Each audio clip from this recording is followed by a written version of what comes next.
in my zone. All right. Welcome to In the Zone podcast. This is going to be, what is this? Number 3, man? Number 3. All right. Lucky number 3. So number 3 is going to be a little bit different. It's just going to be me and Aaron. What's up, brother? What's going on, man? All right. How you doing this week? I'm good. Happy Family Day. Oh, happy Family Day, man. Yes. We're dating ourselves now, so people know when we film this.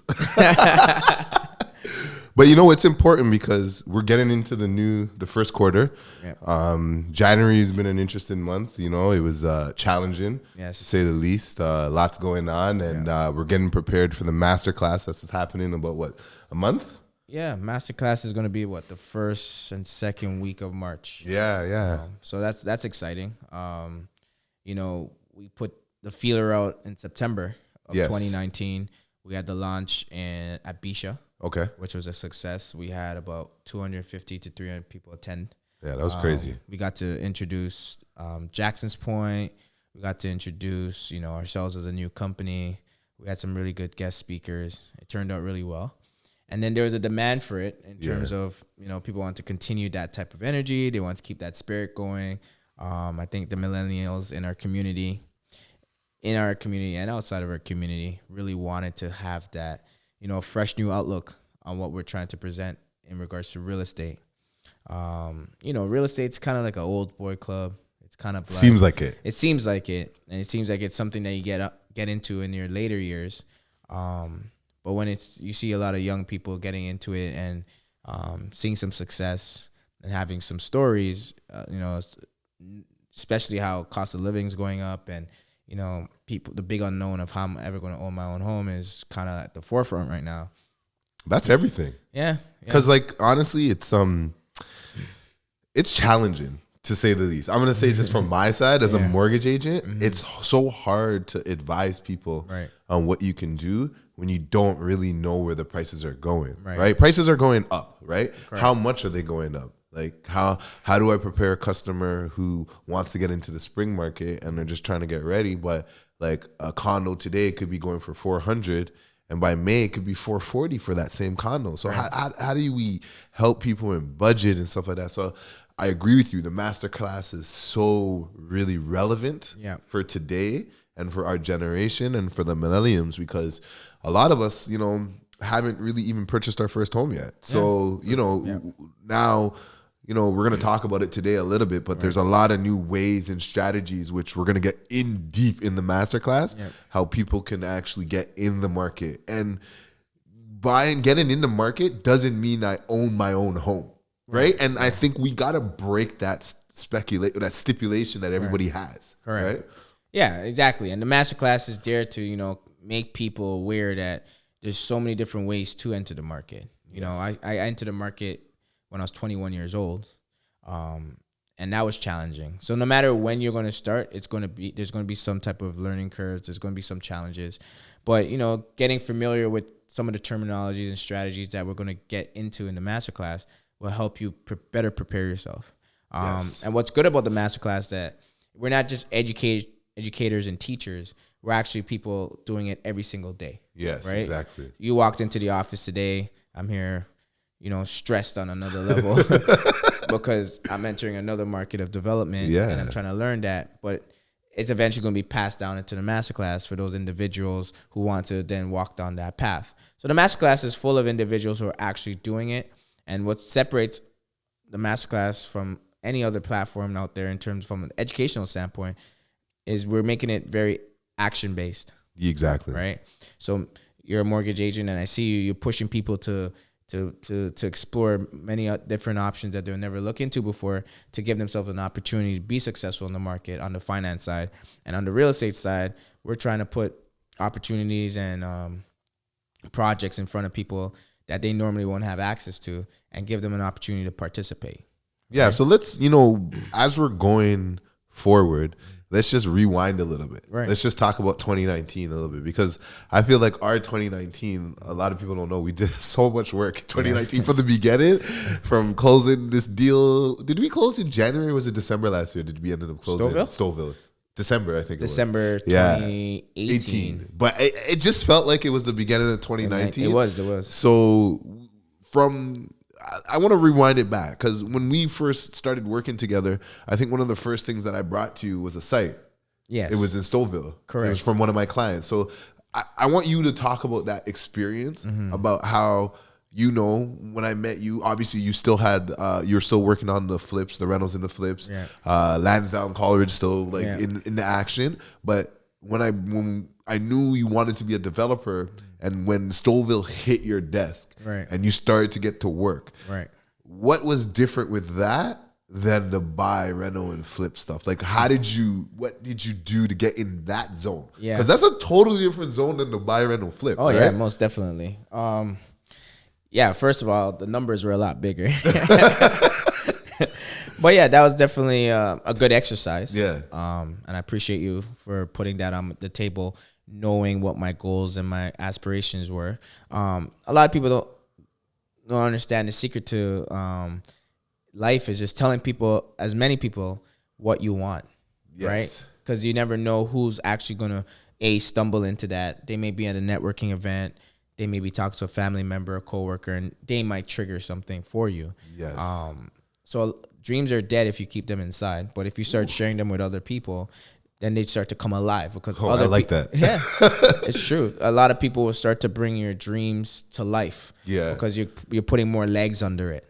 Same thing with you. I'll be like, Jason, this is my problem in terms of raising capital for this project, or I need this type of financing, and I just say it to you, and all of a sudden you may come back with a solution, and you may run into somebody. And then vice versa. So it's a formula that I've used my whole entire life. Tell everybody your dreams. Tell everybody what your challenges are, and they will put some legs under it, and they may amount to something. Yeah, that's true. But yeah, for Stouffville, it was a great project. I think it was like $10 million, 40 townhouses in Stouffville, right by the GO station on Main Street. So it was Main Street and Ninth Line. Yeah, really good development. Really good development. Me being who I am, I pursue everything 110%. It didn't work out, but I call it a good exercise. Yeah. Because it's like I got to do everything that I would normally have to do if I had to put my money up. Yes. But I didn't have to put my money up, but I still went through the full process. So I went through the due diligence, went through the analysis process, went through the negotiation process, and then it just turned out that, the seller and I, there's some disconnect there. Yeah. The timelines that they wanted wasn't going to line up with what I wanted to do. So I eventually had to walk away. But I didn't just walk away. I didn't walk away because of fear. Yes. I walked away because I did all my homework. And then I realized what I needed to get out of the deal. And at that time, I realized I couldn't get what I wanted out of the deal. And the seller also couldn't get what he wanted out of the deal. So we just mutually parted ways on it. But it helped me go through that first step of analyzing and touching and feeling and knowing what it takes to actually look at a development project, because I'm coming from that renovation space, infill development space, where it's probably a lot of it's the same work, but then there's another tier of due diligence that goes into that. And lawyers and accountants and a lot of more number crunching and a little bit more dealing with the city in terms of development charges, in terms of carry on warranty and all, a little bit more finite detailed things in terms of different insurance policies that you need to get, different structures, way bigger budgets, obviously. Yeah. A lot more manpower needed. But it was the warm up to where I am now. And then, getting into the Jackson's Point project, I just took kind of like that exercise and spilled it over into Jackson's Point. So how did Jackson's Point come out, like basically the same way? Because you're telling people, oh, I want to get into development. And did you get that opportunity or that's similar how I gave you Stouffville? Yeah. So like every time I meet somebody, they ask me, hey, what's going on? Hey, what's new with you? And another trick that I learned is I always talk from my future self. All right. So I never talk about currently what's happening. Yes. Because currently what's happening, I already solved that issue. Yeah, that's done. It's already moving. But I always talk in the sense of future. Okay. So yeah, I'm in development. I'm looking for this development. I'm working on this development. That's kind of like how I talk. And then they'll be like, oh, wow. Okay. But obviously you have to know your audience. You're not going to say that to everybody. To everybody that you meet. You're not going to say that to the janitor in the office. just doesn't have the capacity to understand what's going on. But if I'm meeting a individual who's in real estate, yes, I would always say, hey, I'm looking for development projects. Okay. Right. And even if I'm not, I would still say it because I know eventually I will be looking for development projects. So, you know, I put it out there, put some feelers out there to some professionals in the industry. And a friend of mine, Avery Babb, came back to me and said, hey, Aaron, I know you mentioned Jackson's Point 2 years ago. You're familiar with the area. Guess what? I have an opportunity there. Shout out to Avery. Avery's a really good guy. I've worked with him as well. So the way Jackson's Point worked is if I didn't, you know, tell somebody my goals and my dreams 5 years ago, I wouldn't even know about Jackson's Point. But I happened to be in Hamilton, and I was looking at some real estate properties, and I ran into some gentlemen who were also in Hamilton looking at some real estate properties, and they mentioned that they had a motel for sale in Jackson's Point. Okay. So I didn't even know anything about Jackson's Point. But, you know, I said, hey, sure, I'll look at it. Yeah. So they drove me out to Jackson's Point. And how many years ago was that? That was like 5-7 years ago. Oh, wow. And you saw the hotel. No, we went up there. The Ramada, that's right crazy. off the lake. So nice. I wish you got that. Yeah. That would have been perfect. But, you know, I was young at the time. I was in my mid-20s. But I never say no to looking at an opportunity. Yeah. Even if I'm not even ready to buy. Because it may be an opportunity for somebody else around me, and I can partner with them, or I can make a commission on it, or I can learn from it. So every opportunity I look at, it takes a lot of time and effort to do that, but it's always giving myself free practice. Yes, free practice. Free practice without even having to put my money up. See, a lot of people, they wait till they have the money to actually go shopping.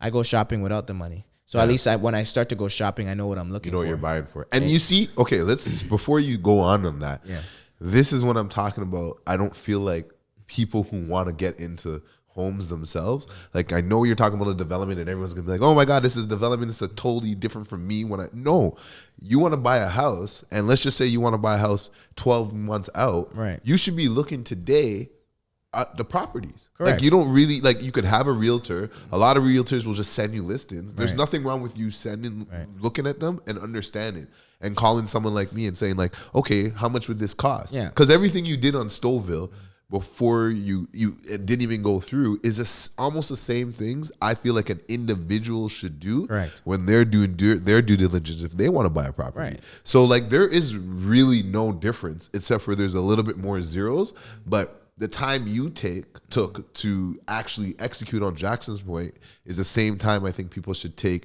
when they're going to buy their first home. Because what happens is everyone's like, oh, I want to buy a home. Oh, I'm ready now. I'm going to go today. And then you're just jumping and jumping and jumping. And you don't even know what you like. Correct. Like for me, I've been in real estate 12 years now. Yeah. I've never been in a bidding war.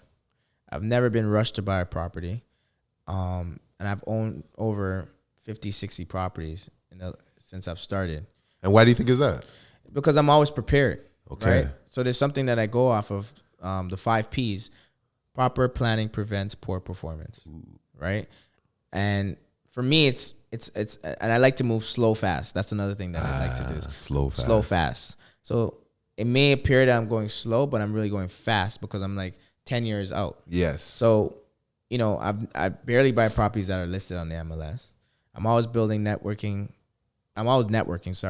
to find individuals that can just feed my pipeline. Okay. So when they call me, I'm prepared to make a move, right? It's like, hey, Aaron, this property, the owner gave me 2-3 weeks to move it for him or else going on MLS, but then I'm prepared to buy, so boom, I get it off market. So Coleridge, Lansdowne, Lynette, Wincott, all the ones that you've seen, Stouffville, Big House, those didn't hit MLS. Yeah. Those are calls that I get, and people are like, hey, Aaron, I know a guy who's in a situation. You think you can come in, but I'm prepared. So because I'm prepared, I get those deals, I get those sales. I'm not pressured, and 90% of my time is spending with individuals like yourself. Jason, what can I qualify for? What kind of financing? How can I get the construction loan? I have to put all these things in place. So when I do get that call, I know I can execute. See, what I'm starting to see, and as a licensed realtor as well, people just spontaneously get up and want to buy a home, not understanding a home has 100 moving parts, right? So I say that all the time. Oh my gosh. So you basically have to say to them, okay, do you want to open mortgage, fixed mortgage, variable? What are your plans? Are you looking to sell, keep it? What's your income? Could it produce rental income? Is there highest and best use in this property? Is the location what the banks want? What are you trying to do? Buying a home is just buying a home, but you need to buy this home and use it as a tool. Yeah. Right. And it has to be a part of your long-term plan. Correct. Like, it can't just be, oh, I want a place to live. Because I'll be honest with you, if you just want a place to live, go rent. It's so much cheaper. Yeah. It's less headaches. And most of the responsibility and you get the flexibility. And you get the flexibility. But the key is people don't understand is, let's say, for example, husband and wife. Yeah. And you just got married. And in 2 years you want to start a family. So why are you going to buy a house at your max price knowing that your income's going to get slashed soon? Yes. To stay on maternity. So do you now look for a property that has income potential? Right? So you got to look for a house that fits your future plans and your next move. Exactly. Versus, you want $1 million home or $1.2 million home. What? Siri. But you had a plan, and I totally understand that aspect of it. And it's, to me, I think what happens is we all get into the fear of missing out. And I'm going to talk about this now. Yeah. It's February. The market, there's no houses. Right. There's no inventory. No. The rates are going down. There's a lot of speculation that's going on in the market. Mm-hmm. And what's going to happen is April, May, June, July, August, everyone's going to want to rush into the housing market. Why? Because of fear of missing out. Yeah. So instead of sitting here in February or January or December ahead of where you're trying to go, you're just going to make a decision. It's kind of like this. You know what? It's like just the other day, the Tesla stock was going crazy. Right. And everyone's just like, oh, Tesla, buy Tesla. And then it fell. Mm-hmm. And now it hasn't moved. Right. But all those people that were posting about buy Tesla, I haven't seen them post anything. Yeah. But they were just in that moment because they're seeing their friends doing it. Yeah. They're doing it, but they're not doing it because it's part of their plan or their investment strategy. So, I noticed that with you. You do a lot of due diligence. You ask a lot of questions. I posted that the other day. To speak with people that ask a lot of questions because it means something, right? Yeah. So now, as Jackson's Point is going on, and then you're able to take that analysis that you took from Stouffville, and then Jackson's Point came on your plate. Tell me, what was the first thing that you do when someone gives you that opportunity? What's the first thing that you do? Because I've prepared myself for so long, I can skip a lot of steps. So for an individual for the first time, searching an opportunity, you just gotta get as much information as possible. Okay. Right. So Jackson's Point, got as much information as possible. Then I start to gather as much people as I can that I can lean on for advice. Okay. Because I knew this was going to be my first development project, And, life humbles you a little bit and you realize you don't know everything and you're not the smartest person. So you start to build a team around you. Okay. And I always tell people, I don't feel I'm the smartest individual. I'm just very good at trying to get the things and executing things and see where the chips land. Yeah. It's not about being perfect. Ray Dalio says it, learn to be imperfect. Exactly. But just make decisions that will keep you moving forward. So do I know everything with Jackson's Point? No, it's impossible. It's my first time. Yeah. Right. But I have people around me that have been through the process that I can build little checkpoints and bounce stuff out and bounce things off of. I've made a lot of mistakes in certain things in certain areas where I can move a little bit quicker. But because of lack of experience, I've been slowed down because I'm depending on other professionals to guide me along. But I've quickly corrected those mistakes and realized okay, this is how I'm going to do it better next time. Okay. But yeah, to Jackson's Point, how I approached it was simply building a team around me, doing my due diligence. Like my Excel sheet, I'm on version 9. Oh, shoot. So I've revamped it 9 times. Yeah. Oh, I missed a number here. Oh, I overlooked something. Always going over your work, and then continuously trying to perfect your craft. I think that's the most important thing. We're always going to be making mistakes, but those mistakes are lessons. Yes. That you will get to carry on for the rest of your life. So what about before we keep going on Jackson's Point, I feel like we keep talking about this, but we're not telling anybody what it's about. So just give everybody a brief description of Jackson's Point. What is the end goal that you're trying to accomplish and where you're at right now? Yeah, so Jackson's Point is my first development flagship project. It's 24 townhouses that I'm going to be building out in the town of Georgina. It's very nice out there. Yeah.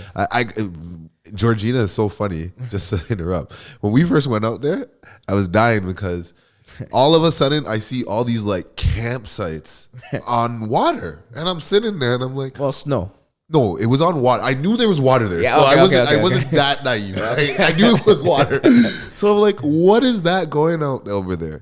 Little did we know, like when we got back and we started doing research, like Jackson's Point over there by Lake Simbo is one of the best places for ice fishing. Yeah. So it's a very nice area with year-round exposure. Correct. But is that why, like, is that why you wanted it, or did you know that at that time? Yeah. So like I said, I went out there with that individual from Hamilton. Yeah. Because I was in Hamilton buying apartment buildings at the time, and the gentleman brought me out there. And he brought me out there in the summertime, and it was packed with tourists, and it was packed with residences from the surrounding area, and it was like cottagey lake feel, water. It was nice.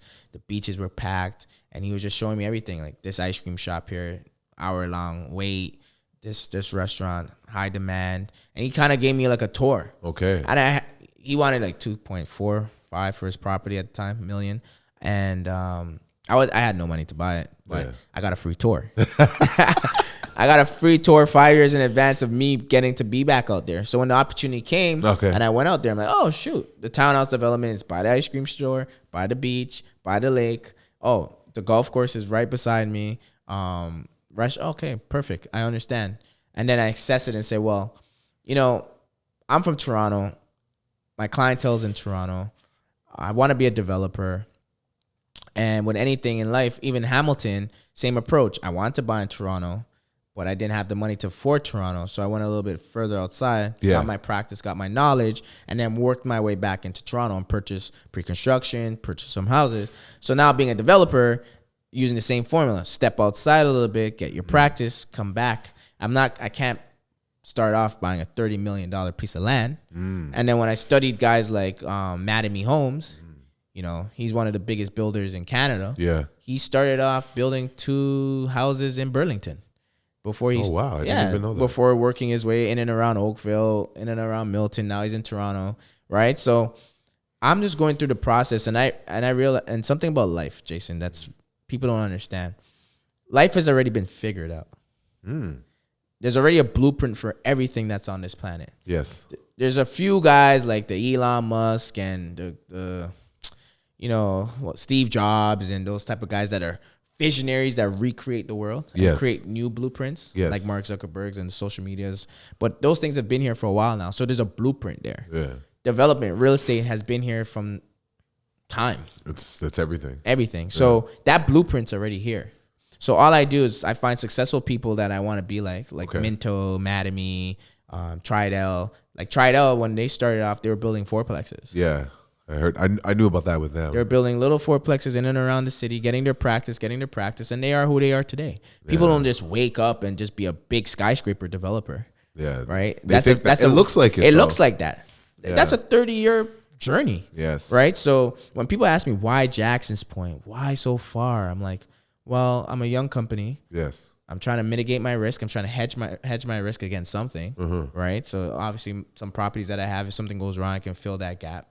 And it's only a $2.7 million deal, 24 townhouses, 18-month project, in and out, get my practice, do a couple of those, get familiar, be safe, protect the investors, and then roll my way back into the city where I can make that $20 million, $30 million land acquisition, $40 million construction, $100 million budget. Yeah. But right now, let's keep it cool. Keep it simple. Show people that you can deliver. Yeah. Right? Like people always ask me all the time, like, why don't you just go build 100 homes? Well, let me build 10 first. Yeah. Right. Let me build 15 and 20. Slow, fast.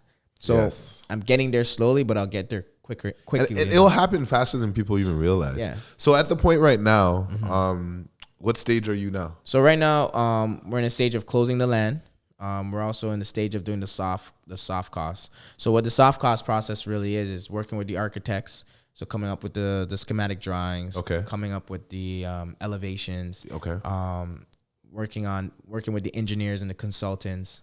So designing where the roads are going to be, where the stop sign is going to be, where the mailbox is going to be, working with the city and the municipalities for The things that they need. Things that they need, like the sewers, the water runoffs, contamination, remediation programs, all that type of stuff. Those are things that we're working with right now. And then we're also, we have opened the doors for investors to come in and invest in the Jackson's Point project. So we set up a GPLP structure, which ultimately is a partnership with the development and the developer, where investors can come in and participate in a portion of the profits of the project. So yeah, it's been a great learning experience. Setting it up just like how the big boys set it up. So just to go back, I just want to, just for the people that don't know what a GP and an LP is, what does that mean?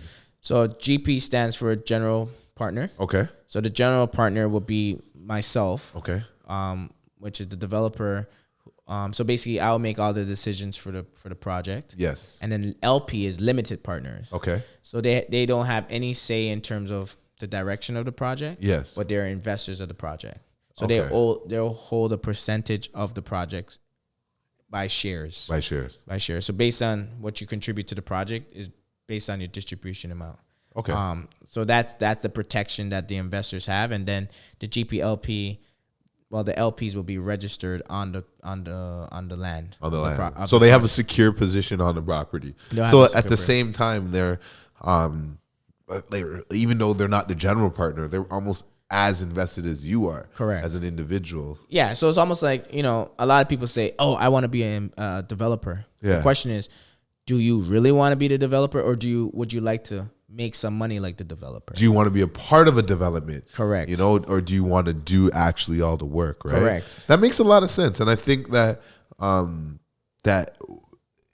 love that aspect of real estate, because everyone thinks about real estate, about owning a home. But like, there are multi-millionaires, even billionaires that have never been a general partner, and they've only been limited partners. Correct. All they do is done equity investments to support developers' dreams. Correct. You may be someone like someone like myself. I'll be honest with you. I have no desire to do what you do.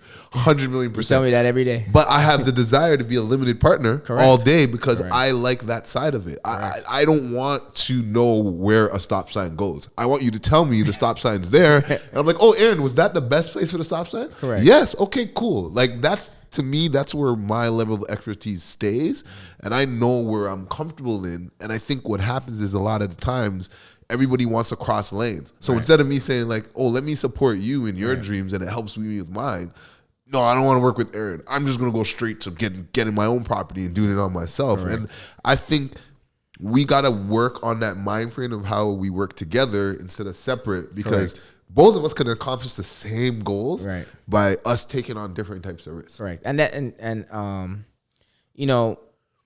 my mentors that I've had in the past and future, and I'll say present, they always applauded me on the fact that I'm a very good student. For the listeners here that want to get in the zone and really take their life to the next level, you got to be really good students, right? Being a teacher is boring. And you don't get to grow. So what I mean by that simply is, do what you do really, really well, and then what you don't do well, pass it on to somebody who can do it, who can execute it. Yeah. So it's funny when you said that, the student stuff, because doesn't it remind you of what Mike was telling us? Yeah. Remember, Mike was like, oh, anytime he felt like he was the smartest guy in the room, he changed rooms. Like he went somewhere else to elevate. So it seems to me that like you do that yourself. Is that probably that's why you guys are so close? Or is it Mike beating you up and making you do that? You know what? I think I naturally got that. It's just that for me, I'm so in tune with what I'm trying to do at all times, and I'm following my calling. Okay. And I see a lot of people nowadays, because of social media, there's so much information out there. People just want to do what other people are doing. I've been in real estate, and I've been doing real estate before I even had Instagram. I was doing it from an angle of survival. Coming from metro housing, coming from an at-risk neighborhood, wanting better for myself, my family, wanting to be a good influence for my friends, and giving them an opportunity to see something outside of the neighborhood. I was doing it from an authentic perspective, from an authentic place. I didn't get into it for money. I never had a dollar amount. I said, let me build a skill. Let me learn something that, is in the 1 percentile of the elite. So you've never, do you have a necessary financial goal, or is it more, you have something, is there something that you're going for in general, or is it just legacy or something? I don't know. Yeah. Wow. I get this question all the time.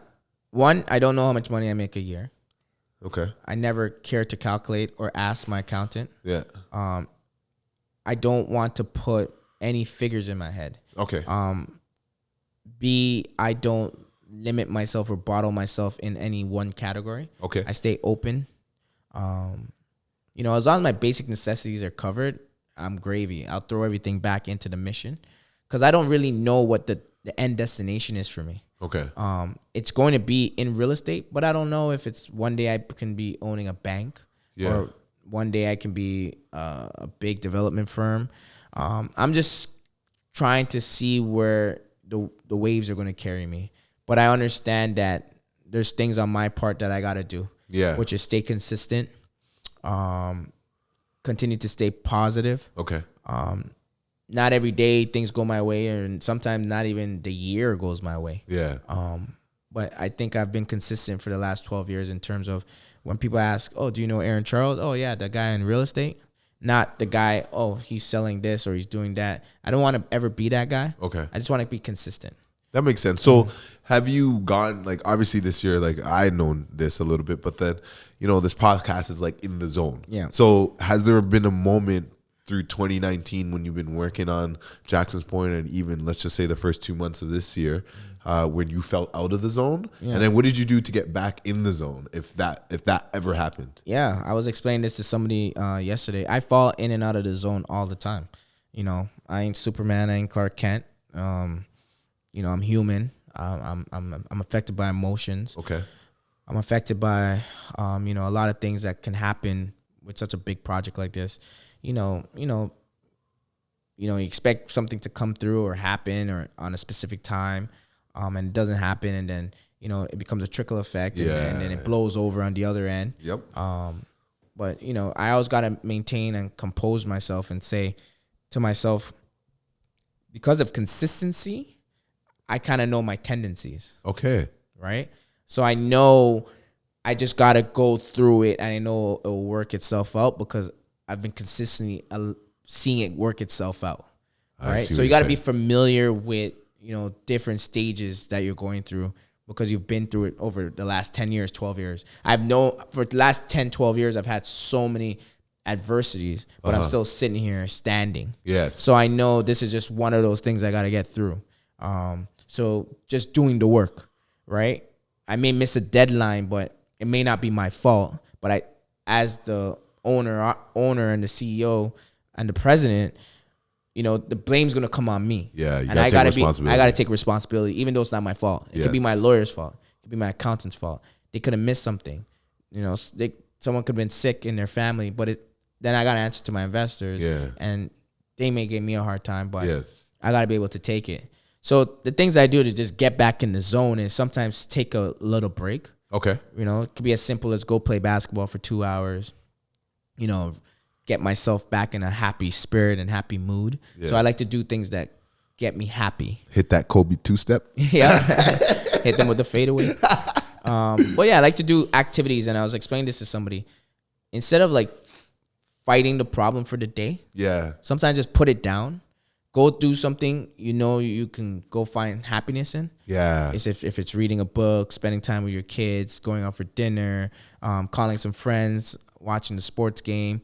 And then as a successful person that there's a time and place for everything. Yeah. So you're not going to overindulge in those things, but it may just be 2 hours you need, and then you just get back to your work and you're in better spirits, right? So before I blow over, I stop, take a minute, pause, go do an activity that makes me happy. Yeah. It's usually basketball. Okay.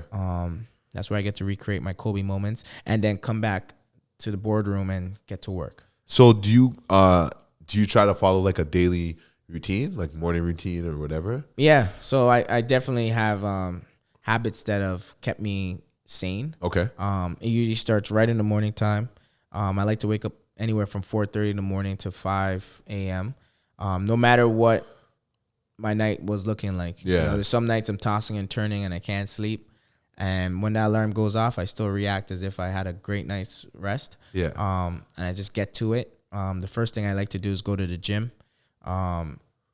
Because when I'm working out, it's just me by myself, and then I'm pushing my body to its max potential. And then it's just my mind just thinking.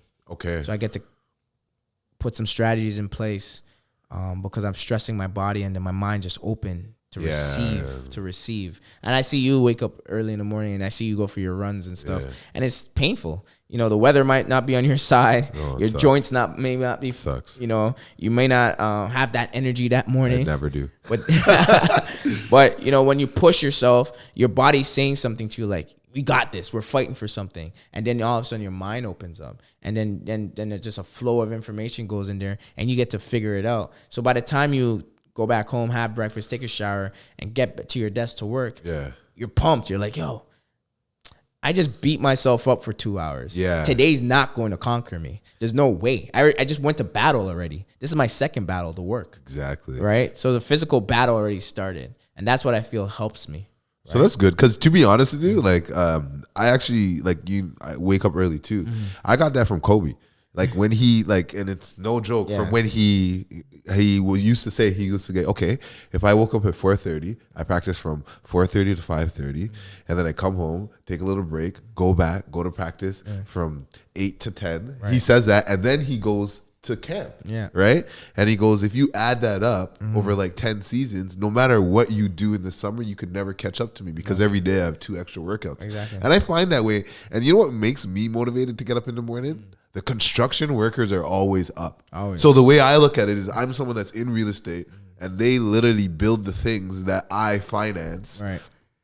So if they're up, why aren't I up? Yeah. Because I gotta, if we're on the same level and we're doing the same type of activity, so they motivate me. It's like the other day, it was like minus 70 whatever.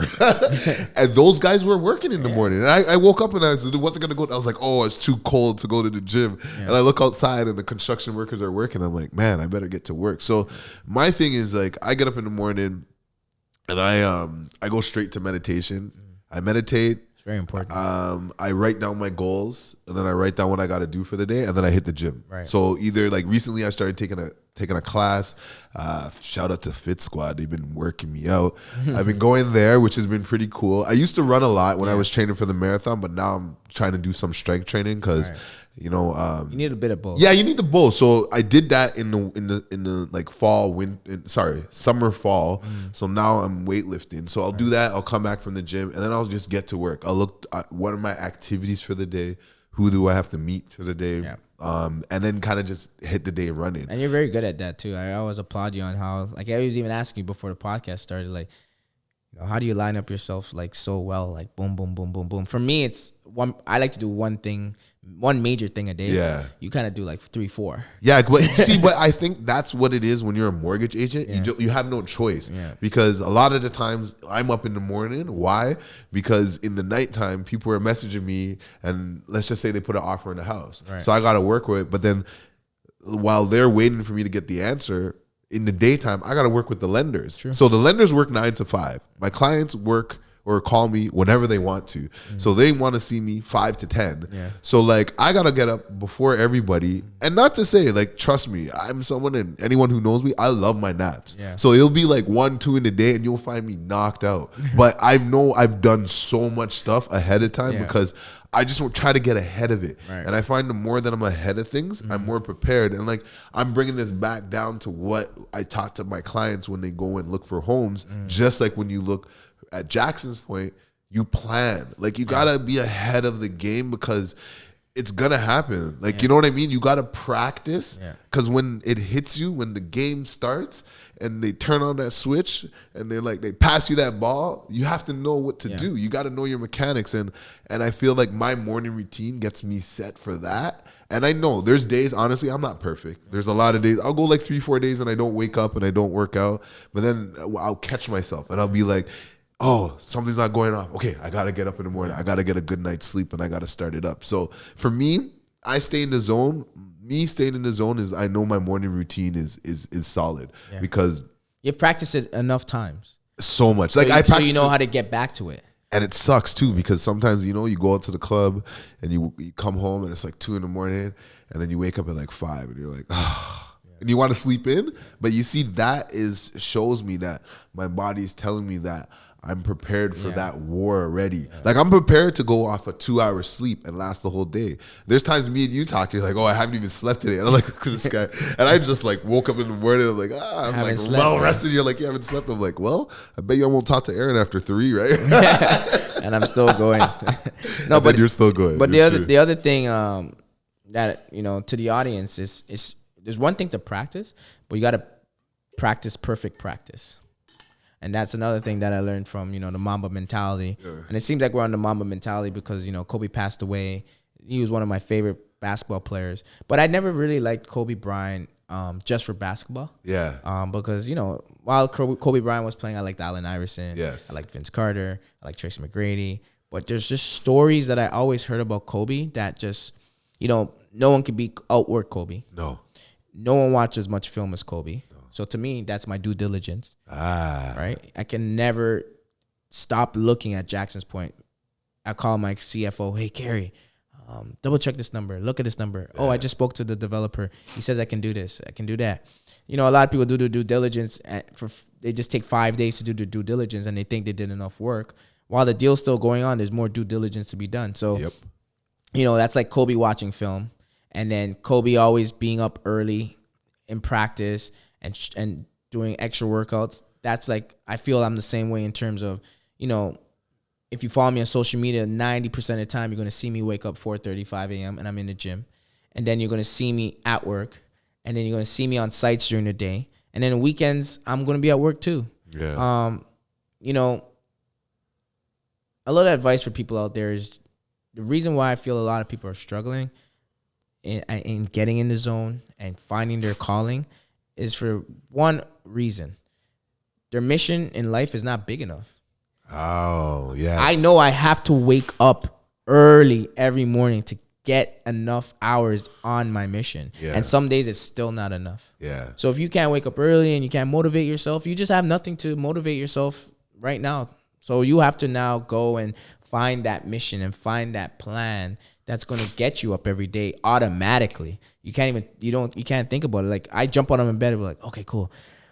9 a.m., got to be at the lawyers. 10 a.m., got to be at the accountants. 11 a.m., got to be at the mortgage broker. Oh, I got a client meeting me at 1 o'clock. Investors at 2 o'clock, 3 o'clock, 4 o'clock, 6 o'clock. Okay, I might get the chance to eat right now. So then I start to meal prep.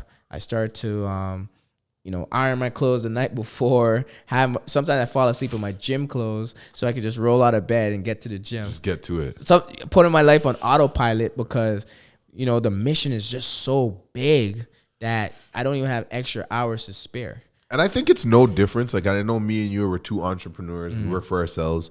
We're talking about this, but I just don't think it's no difference to someone who's an employee. Because I used to be an employee and I used to wake up early, used to do the same thing. When I went to college, I worked full time and I went to college. So the way I look at it, I don't think it's any different if you're working on your passions on your side and you're working a 9 to 5. And like, there is nothing wrong with working towards your goals. I heard something very important and I practiced this when I was working at the TTC. Your 9 to 5 is your 9 to 5. That's what takes care of your living. That's amazing. That's your safety net. That's your parachute. God bless you. Because as an entrepreneur, we want that too. And we try every day to strive to create that. Yeah. But what makes a true champion is what you do from 7 to 12. Yes. So when you come home, you have your dinner and you put your kids to bed and whatever. It's what you do with those extra 4 or 5 hours. Are you binge watching Game of Thrones? Are you watching Power? Are you just scrolling through social media before you fall asleep? Those are the crucial hours of you putting in that extra 3, 4, 5 hours on your next business plan and venture. So when I was working at TTC, I'll give you my routine. I was on the night shift. I worked 11 p.m. and clocked out at 8 a.m. Oh, wow. I would go home and sleep from 8:30 a.m. because I would clock out at a subway station close to my house. I get home at 8:30, have breakfast, be in bed by 9:30, wake up by noon, and I was out in Hamilton till at 2 o'clock, 2 p.m.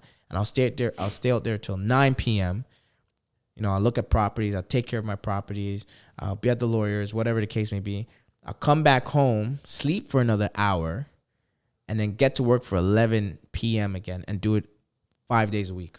Wow, that's crazy. Because I've always learned it's what you have, the little time that you have outside of your 9 to 5. Yeah. Those are your hours to build your business. Yes. And I did that for 8 years straight, where I built a sizable portfolio, built up enough equity and cash to then branch off and get into entrepreneurship full time. And there's also sacrifices. So like in some ways, you sacrifice sleep, you sacrifice time, you sacrifice friends, you sacrifice parties, you sacrifice the whole bunch of stuff to get to where you want to get. So it seems to me like the world nowadays, like everyone's like, oh, you got to find your passion. You got to find your passion. You got to do this. You got to work on your side job. You got to work on your hustle. Because why? We live in a really big city. It's very expensive to live. It's not cheap. I'm not going to discount it anywhere. Like I talk to some of my clients and like the cost of daycare is insane. So you got to balance it.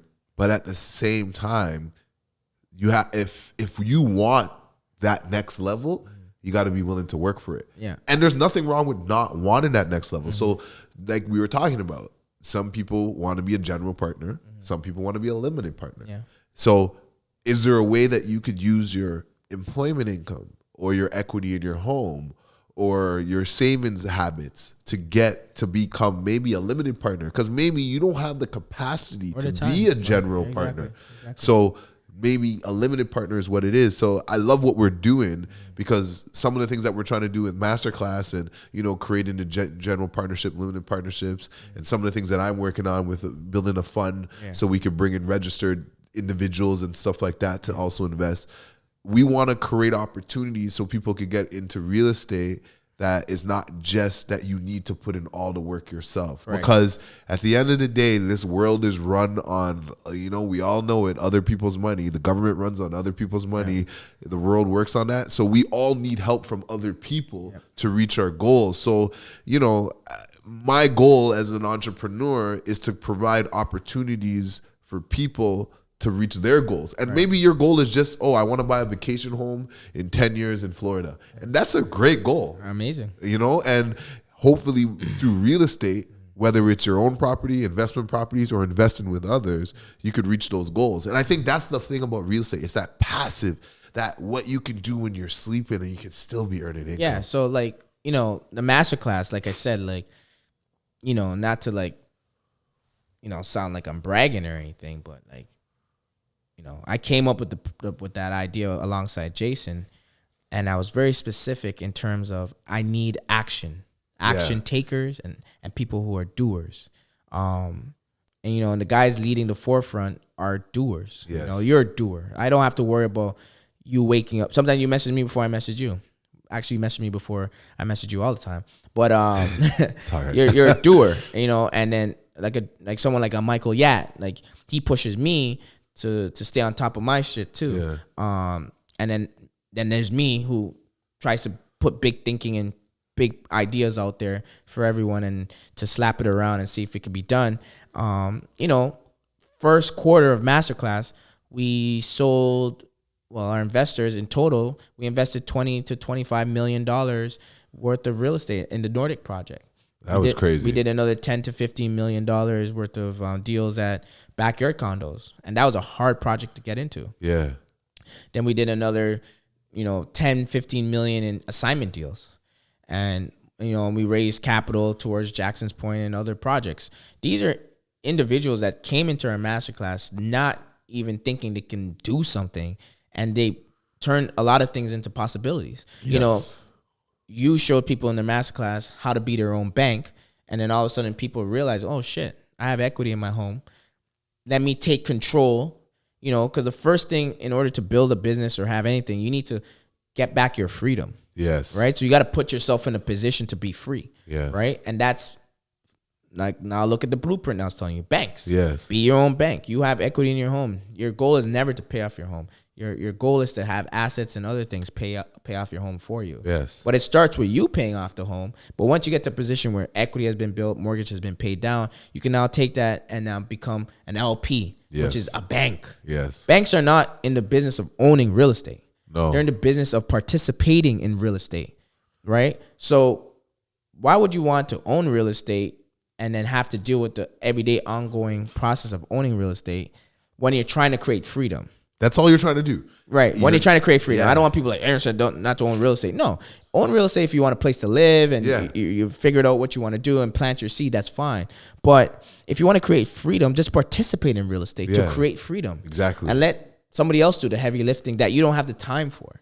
And if you generally have a liking for all this stuff, then, put the right plans in place to then be that person. Yes. 2 years from now, 5 years now, from 10 years from now. But you can participate today in the freedom aspect of things. So while you're waiting for that, because what happens is, you know what people do? Yeah. Oh, I don't have enough money to buy my own place, so I'm not going to participate. I'm not going to do anything. But what happens if you have 20, 30, 40 grand and you could be part of a development or part of a rehabilitation? Yeah. Or what happens if you want to assist something that I actually, I'll just bring it up right now that I think we should start talking about in Masterclass too, is people should be working with their friends and their family to help their real estate goals. Because there's nothing wrong with me saying, here, Aaron, you know what? I have an extra 50,000 and I'm not really doing nothing, but you're looking to buy a condo. How about I help you, give you a little bit more down payment so you can buy it? Or what if me simple joint venture opportunities? Or what if me and you want to go live together just to split the cost? Co-living. Co-living Co-ownership is going to be the next phase. It's in London.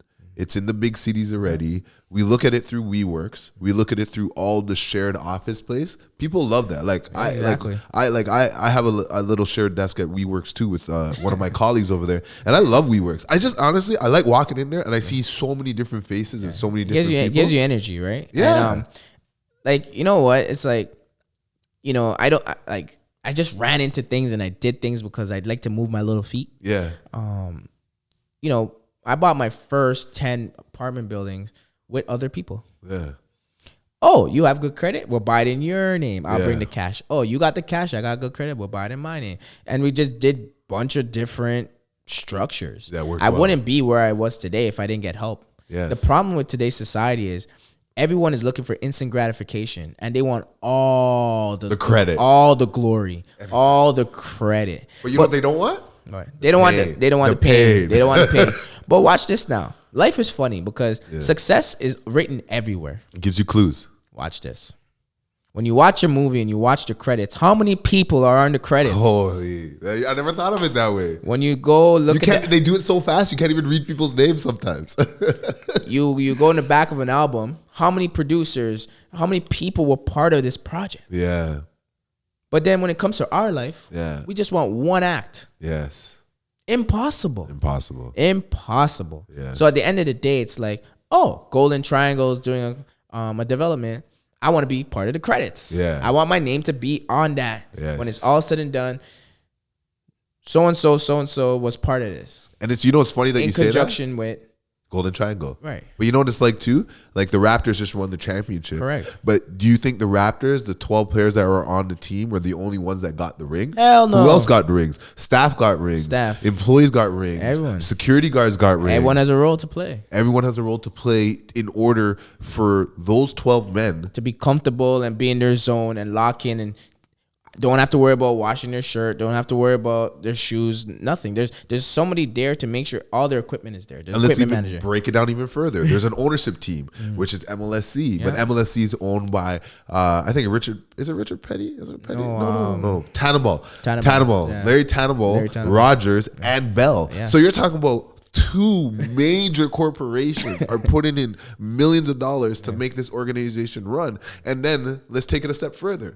Rogers and Bell are owned by who? Shareholders. Millions of shareholders. Some people that we know own shares of it. So it's like, it's not just those 12 men. It's not just Kawhi Leonard. No. It's not just Kyle Lowry. It's the thousands, if not millions of people that are behind the engine run the Raptors. Yes. And, I think that's like, just to like go on in that, I think what we got to try to do with our community, what we are doing is trying to encourage people to get together, like us working together. Yeah. I think people who know us never knew we would end up working together like this. And it's not, listen, at the end of the day, it's like you learn to work with people. Yes. Right? In the beginning, Jason was like, I'm like, now it's like we mush together because at the end of the day, you realize we all have different skill sets. Yes. And I realized, why am I fighting to hold on to my position? You got to be comfortable with who you are and understand that you are who you are and it can never be taken away from you. Exactly. So at the end of the day, it's like, there's no shame in you not being the developer. Exactly. Right? And know your values in the LP. And then later on down the road, it may be a flipped position. Yes. It may be like, hey, investor, I know you invested. I want to invest in something that you're doing. What are you doing? What are you up to? It could be like, hey, Aaron, you know what? When when your investment matures, I actually have this next opportunity that I want you to come in and help me with, right? Exactly. And what the joke is that, they always, I can't remember what they call it. Someone's probably going to have to tell me. But when you want to go buy a car and you see that car all the time, right? Now it's coming into your life, right? You're speaking into existence. So you want to be an investor. Yeah. Maybe the first step might be investing in somebody else's project. Yeah. Then that energy is going to come to you. Because then what are you going to do? You're going to start reading about it. You're going to read articles. You set your Google alerts to talk about mortgages, development, stuff. You start looking at all the new developments start coming up. And all of a sudden the energy starts attracting to you. And then all of a sudden you come with an idea to make more money that can spearhead you to get into more development. Yeah. So I think everything's connected. And I think what we're going to be encouraging people going forward and what In the Zone podcast is to show people how anyone can get into the zone. Oh, yeah. And it's not just my zone and your zone. We may want something for our lives, but you may want something else, but we could still bring you along for the ride, right? And like we're all trying to work together to do something big. And I'm excited for 2020. Like I'm very excited. I think we're going to have a crazy year. 2020 is going to be sick. Yeah. At the end of the day too, it's like I'm super proud of the Masterclass and I'm super proud of the students that came in and gave it a chance because everybody seemed like, we did 6 to 8 classes in a short period of time. And when it was time to make a move on Nordic and Backyard, because those were the 2 main ones at that time, we as a group were the number 1 sellers of those projects. And that's amazing. And kudos to you for putting that to the group and putting it together. Right. And I just think, what, honestly, Aaron, man, I think we're ending this podcast right here at a high. Yeah. And I think, let's just tell the people, 2020 and beyond is going to be crazy. Correct. We're in the city of Toronto. Right. Let's all make our mark and let's try to work together. This is all about togetherness. And just to shout out, just because we're on this, if anyone wants to be on the podcast, you know how to reach us and find us. Hit us up, We're glad to have any sort of guests. Correct. We're going to be bringing all sorts of people. And let's get it for 2020. And one other thing too is just, I want to see everyone come onto the Masterclass this year. We have 10 classes coming up. And basically, be prepared to do deals, be prepared to learn, and be prepared to be the best you possible, right? Yep. And you're learning from individuals who are out there every single day, bringing in the deals, pushing things forward. And, and just like Jason said, 2020 is going to be that year where we're going to change the mindset for the millennials. We're going to be getting into development. We're going to be launching in the Masterclass. Don't want to give too much away. Co-living, right? So we're going to be doing our own co-living projects. There. They got to come to the Masterclass. All right. All right, man. Thanks, man. Thank you.